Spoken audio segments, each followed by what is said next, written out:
Hey gang, it's not my normal yard sale video, but just wanted to share a little purchase I made recently, our bandsaw, 14-inch bandsaw.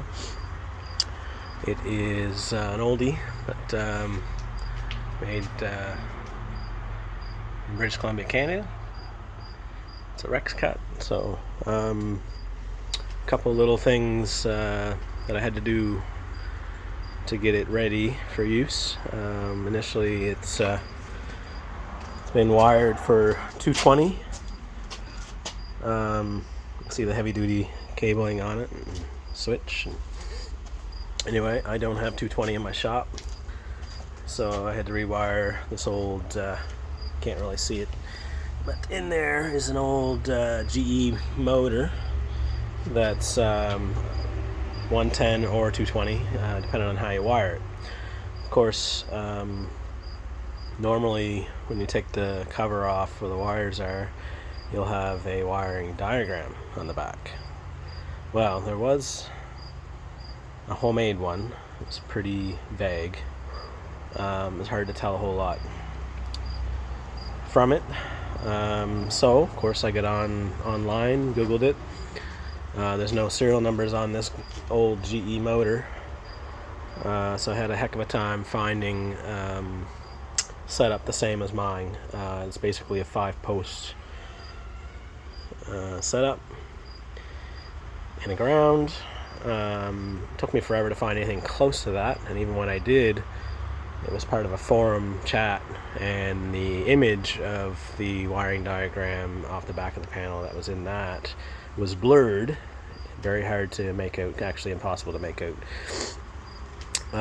But in that forum answer to the request for help, the gentleman had laid it all out, spelled it all out for 220 versus 110, and where to put the color of the wires on which posts, and the post and how they're numbered and all that. So that was took me quite a while to find it, but today I applied what he proposed, and no issues whatsoever.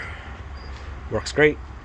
Did a little setup with my guides and my guide wheels, position of the blade on the flywheel, and so on. Did all that setup today. Give it a quick little test cut. Worked well.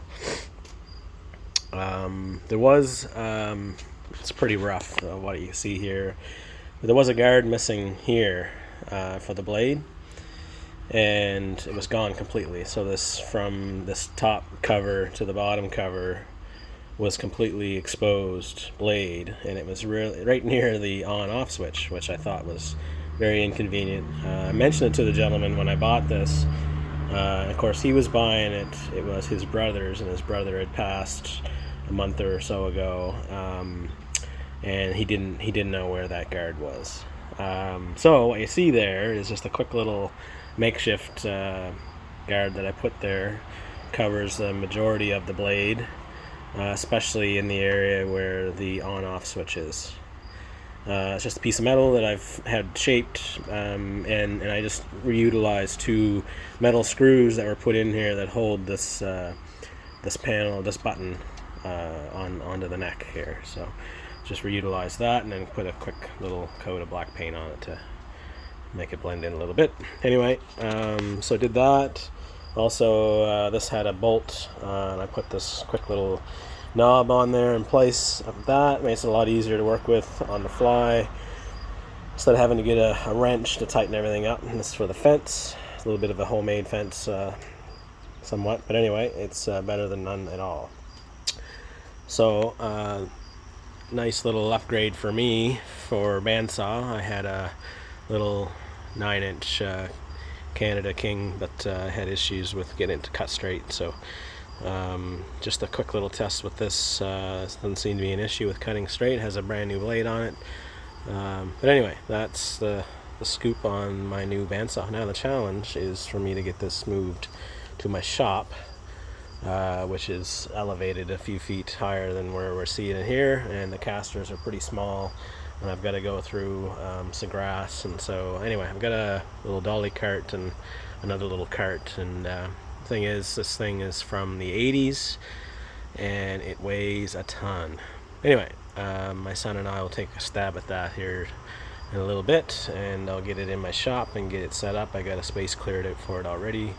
There is a add-on port for dust collection, and I got the hose that goes onto that thrown in with it, and there's also a manual that came with this as well. But so the manual's pretty vague. It's more or less just an assembly manual. It didn't have anything about the wiring of the motor 220 to 110, but I think did okay after searching high and low online to find something that matched up with this motor. So everything works out fine, seems to run fine, so I think I got it correct. Anyway, that's my bandsaw. Thanks for joining me. You can like and share and subscribe. Appreciate that. Bye for now.